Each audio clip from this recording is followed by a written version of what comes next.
Hello YouTube. Welcome back to Bald Man Building an Airplane.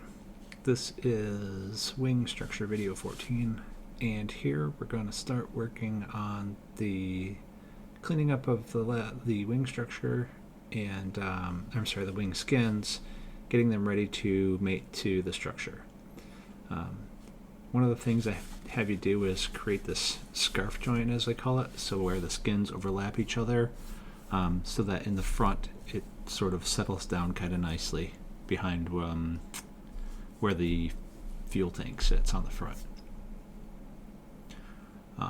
That took a while, a couple of hours of just sort of using a file and gently taking material off. I tried to do it a couple of different ways with a couple of different files, and of course I learned something on the first one and made it faster on the second one. Additionally, both of these wing skins, for both the right wing, as I'm working on here, and the left wing that I work on later, had some corrosion on the edges, again from not taking the blue vinyl off. So scuff them up, clean them up, make sure the corrosion is gone, and then shoot them with a little bit of primer. That's unfortunate, but it's not detrimental. It's dealt with, and thankfully I haven't checked the bottom skins yet. They're sitting over on the other side of the room, and I should probably take a look at them, but the next thing I do plan to work on is the outboard leading edge, and I did look closely at those, and those don't have any corrosion on the edges, and that's good news. Realistically, it's probably not problematic because it's not going to continue. It's not in an environment where it's going to continue. But per, what does this book say? Aircraft Inspection, Repair, and Alterations Advisory Circular 43.13-1B and -2B. Yeah, you find that kind of stuff, you clean it up in specific ways. So follow on the book, because that tells you how to keep a aircraft airworthy. Means you do the same for building one, so it is airworthy when you're ready to fly it. Yep.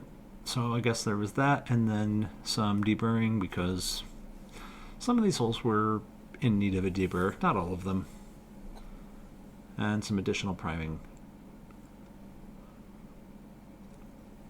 And then I guess it's on to dimpling. Yeah. Oh, more deburring. Oh, right. So then there's also the lap joint where the skins overlap each other for the length of the wing. Or I'm sorry, for the along the chord of the wing. Well, along the top of the wing, whatever. Where you sort of fold one down just a little bit, so it makes a nice clean seam there. Then it's on to dimpling.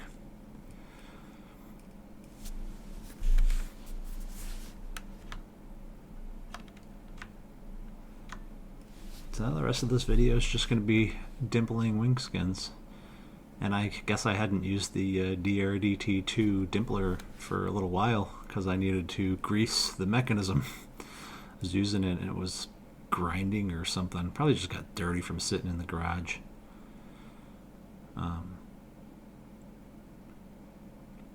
Yeah, and once these wings are done, and as far as the top skins go on, they are in the basement for the winter, and we'll work on other things. The leading edge, the electronics, the tips. I don't know. This winter might be a little bit short on videos, so if you've been following along, I apologize, but there might not be a ton of content I can create for you, but that's your problem, not mine. This is for cataloging, and if you can gain some knowledge from it, that's great. But yeah, we'll just finish dimpling this long outboard skin. These were kind of a pain to dimple just because they're so unwieldy. I had to put a little like holder on the edge of the table over on the other side. But we'll finish this one up, and then in the next video we'll dimple the inboard one and actually get started on riveting this stuff together. And my wife and daughter are going to be helping me out.